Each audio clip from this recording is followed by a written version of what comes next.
one of the questions that comes up again and again and again from parents, new riders, etc.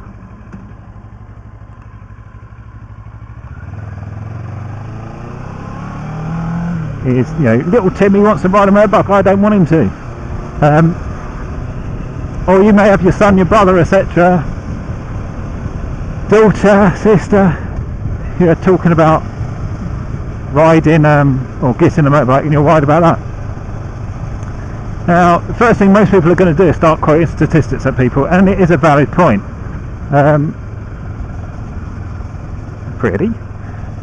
It is a valid point. In the UK, I should think it's pretty similar for the US. 1% of all traffic on the road is actually comprised of motorbikes. The rest is, you know, car drivers, lorries, etc., buses. It's only 1%. Now that 1% though makes up for, believe it or not, 60. I did get that right, I double checked it. These statistics were validated recently. 60% of all casualties on the road. Okay? So even though the bikes only make up 1%, so that's for every 100 cars there may be one bike on the road, 60% of the casualty rate on the roads are comprised of motorbike riders. You know, there's no ifs or buts with that. That is it. That is what it is, fact.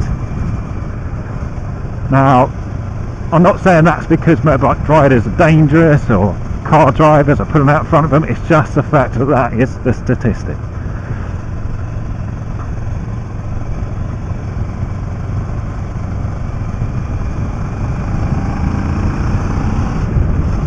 Now, another reason people are going to say about it, well, if you do come off, you're going to get hurt. And yes, if you come off a motorbike, you do get hurt.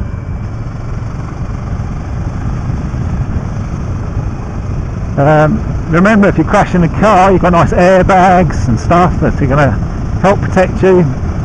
Do on a motorbike, you know, if I came off here, for example, there's not much going to stop me from sliding into a tree.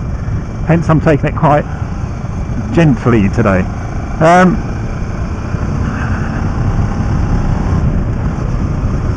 But most bike riders, or wannabe bike riders, it's in their blood at the end of the day. Now, you want to ride a bike because that's the way you are, that's who you are, etc.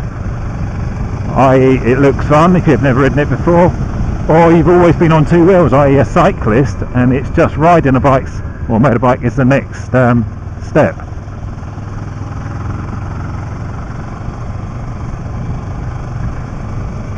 So statistics of, you know, probable death, injury, etc., unfortunately it doesn't really put off most new bike riders, simply because they already know this, you know, and they've accepted that. So how do you, like, try and put someone off riding a bike? Now, I'm not saying you should, but there are a lot of people out there who want to, because they're worried about, like I say, little Timmy coming off and hurting himself. I'm just looking at these woods, they've all got private notices all over them.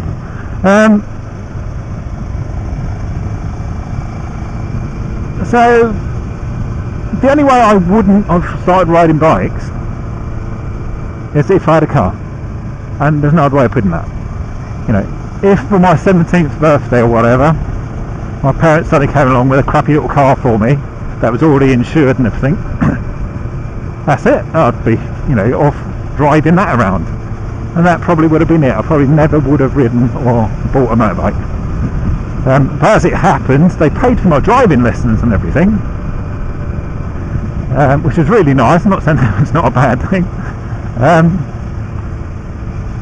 But when it came to the actual car, I couldn't afford a car. You know, it's just no way. And like affording insurance, just forget it.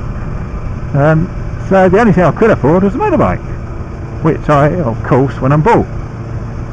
Now, the motorbike I bought was a crappy old 125 CM Honda, but I thought it was brilliant. I rode it around for a very short time, only I don't know, I had it for about a year or so. But I loved it, you know, I thought it was brilliant.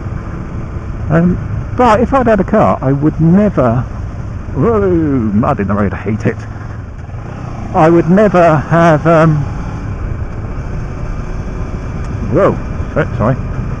I would never have, where am I? Let's go down there.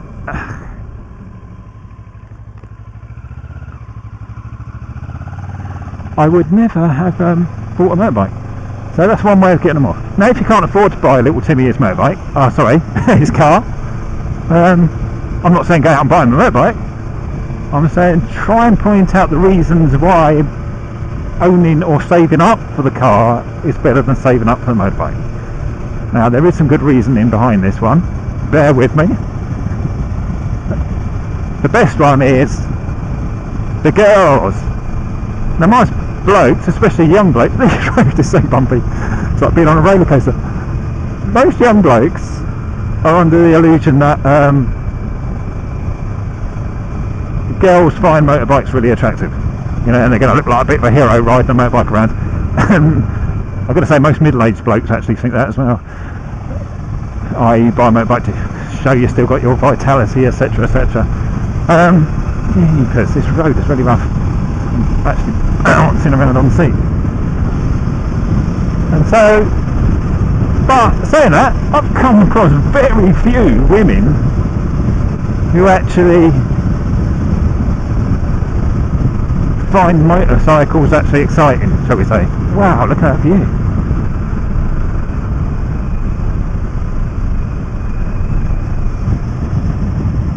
Sorry, that's just like admiring the view then. I've never been down this road before, so I've never actually seen it open up like this.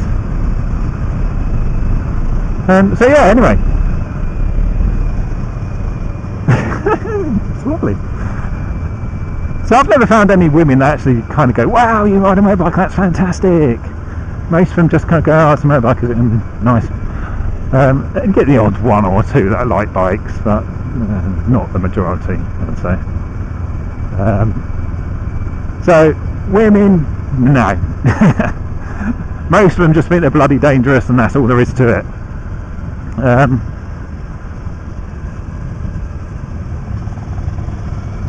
So impressing the ladies, not going to happen. Impressing your mates, yeah, probably. Friends and that will obviously be impressed you've got a motorbike, but they soon grow tired of it when they're going off on trips in the car with their friend's car, and they're all in the back having a good old laugh, and you're following along like a plum on a motorbike behind them. Like Billy No Mates. So there is that problem.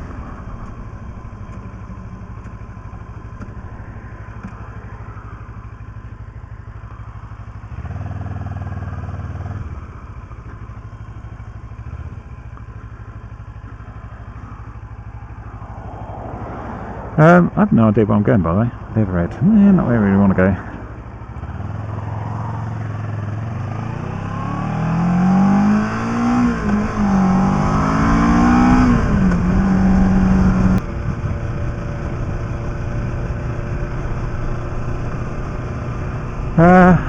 So yeah, so you can either quote the statistics, try putting them off with, you know, the impracticalities. But at the end of the day, oh yeah, of course, the big one, buy them a car. But at the end of the day, someone who wants to ride a bike, they're going to learn it, and they're going to do it. Now they can either do it with your help or without. So if it comes to that thing that you've tried everything else and they're still adamant, they're going to do it, they're going to learn it. You know, some parents try the ultimate thing of, not under my roof, not until you move out, blah blah blah blah blah blah blah blah blah, you're not having a motorbike here, blah blah blah. Now, yes, I had that as a 17-year-old. Didn't stop me, 17-year-old when I bought a motorbike. And the bad thing about it, I did not, at that time, require any training. I could just go out, stick a bloody crappy helmet on my head, and start riding it around the streets. And that's what I did. I had no training, didn't even know how to use it, went out and got it second hand, paid like 70 quid for it or something, and started riding it around the streets. And yes, I had countless close calls, and I do mean countless. I've no idea how many I've had. Or I had back then. But my second burst of getting into bikes, I've done the typical thing: middle-age crisis, gone out and bought a motorbike. I'm not denying it. It's definitely one thing. It's one of those things I wanted to tick off my list before I die, and that's when I properly ride in a motorbike and do some proper trips, etc. I've got a bloody bug, it's inside my helmet. Hang on, it's still there. All right, raving with the visor open. So I got a bike, but I had no training. But later on, midlife crisis, I got a new bike, and this time I did it properly. I went and got the training. I did actually, I think it was something we call a DAS course in the UK, which is a direct access scheme, which gives you training. So I'm just seeing where I'm going left. Training to see, alright, to qualify as a bike rider.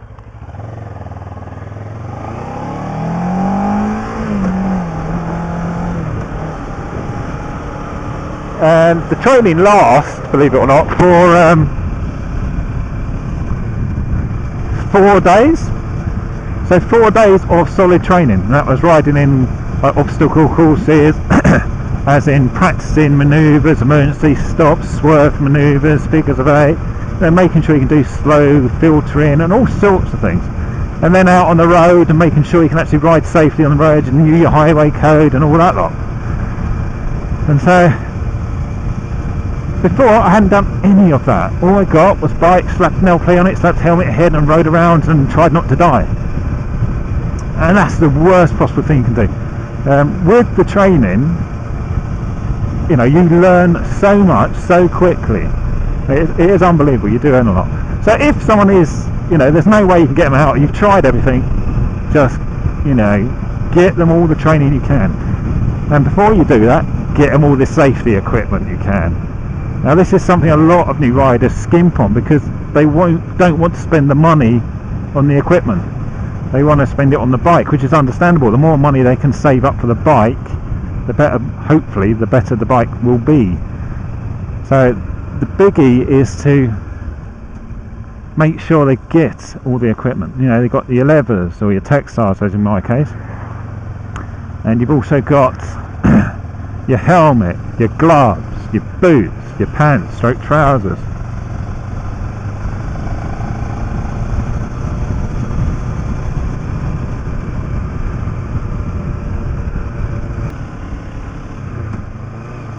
Once you've got all your levers, or all your textiles, all your safety equipment, is to book into a good qualifying scheme, a good training scheme. Now,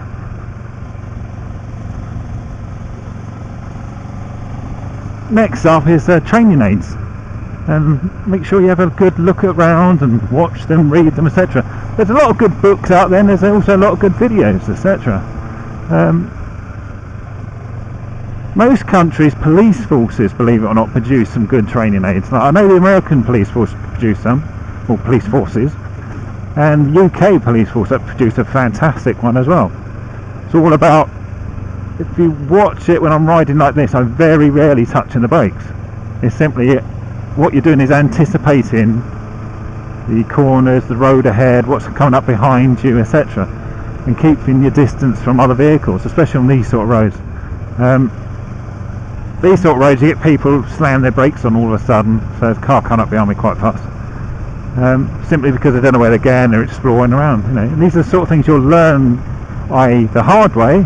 You go up behind this car in front of us, you just apply this brake going around the corner, and end up having to slam your brakes on because you're too close, things like that.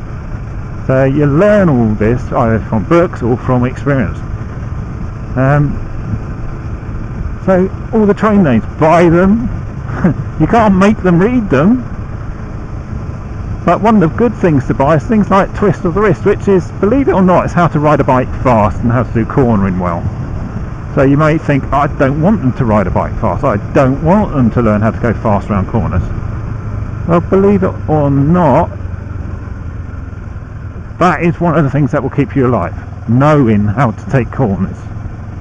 Because that is the most common thing where people crash, sort of thing. They take a corner too fast, panic, hit the brakes, and either high slide or low slide, and crash. That's all there is to it.